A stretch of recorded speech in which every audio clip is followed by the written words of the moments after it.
കഴിഞ്ഞ ദിവസം മുതൽ ഈ തേങ്ങലാണ് നാട് കേൾക്കുന്നത്. കൊച്ചുമകനെ ഓർത്ത് ഒരച്ചമ്മയുടെ നിലയ്ക്കാത്ത വിലാപം. നഷ്ടബോധത്തിൻ്റെ വേദനയിൽ ഒറ്റപ്പെട്ടു പോകാതിരിക്കാൻ സദാസമയം സുഹൃത്ത് വലയം അച്ഛനെ വിടാതെ കൂടെ നടക്കുന്നുണ്ട്. ചേട്ടൻ്റെ ഇഷ്ടമെന്ന് പറഞ്ഞാൽ പട്ടാളമാണ്, പിന്നെ ഫുട്ബോൾ കളി, പിന്നെ വോളിബോളും ഉണ്ട്.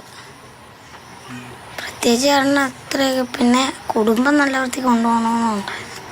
പരീക്ഷ ഇല്ലെന്ന് പറഞ്ഞു എൻ്റെ മോനിരുന്ന് അന്നേരം പരീക്ഷ എഴുതുവാ. അത് കേട്ടപ്പോ എനിക്ക് പ്രള കയറി എന്റെ മുന്നെന്തിയെന്ന് ചോദിച്ചു. എന്റെ മോന് മക്കളെ, എന്റെ മോന് പോലെ എൻസിസിക്ക് വേണ്ടി വഞ്ചിയിലിടുന്ന പൈസയാതേ. എന്റെ മോന് പോലെ ഒരു മുട്ടായി പോലെ തിന്നത്തില്ലേ എന്റെ മോന് പോലെ.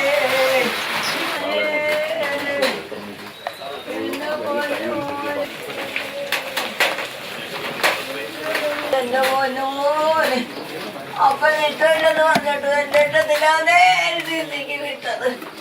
അയൽക്കാർക്കും ഉറ്റവർക്കും മിഥുൻ പ്രിയപ്പെട്ട മകനായിരുന്നു. അതുകൊണ്ടാണ് ഓർമ്മകളെപ്പറ്റി പറയുമ്പോൾ ചിലർക്ക് വാക്കുകൾ ഇടറുന്നത്. അസാകോട്ടെ പോയി ബോഡി കണ്ട് ഒന്നും പറയാത്ത കണ്ടീഷനായിരുന്നു. ഇന്നലെ അവിടെ ഉണ്ടായിരുന്നില്ലേ? വൈകുന്നേരം ഇവിടെ എല്ലാം ഉണ്ടായിരുന്നു. 11 മണി വരെ ഇവിടെ ഉണ്ടായിരുന്നു.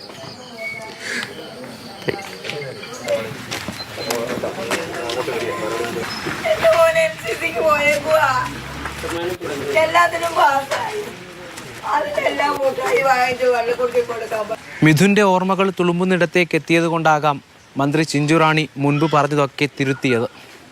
ഇനി അമ്മ സുജയ്ക്കായുള്ള കാത്തിരിപ്പാണ്. നെടുമ്പാശ്ശേരി വിമാനത്താവളത്തിൽ അമ്മ എത്തും, പിന്നീട് ഈ വീട്ടിലേക്കും. ശേഷം മിഥുന്റെ സംസ്കാര ചടങ്ങുകൾ നടക്കും. അടുത്തറിഞ്ഞവരും കേട്ടറിഞ്ഞവരും മിഥുന്റെ വീട്ടിലേക്ക് എത്തുന്നുണ്ട്.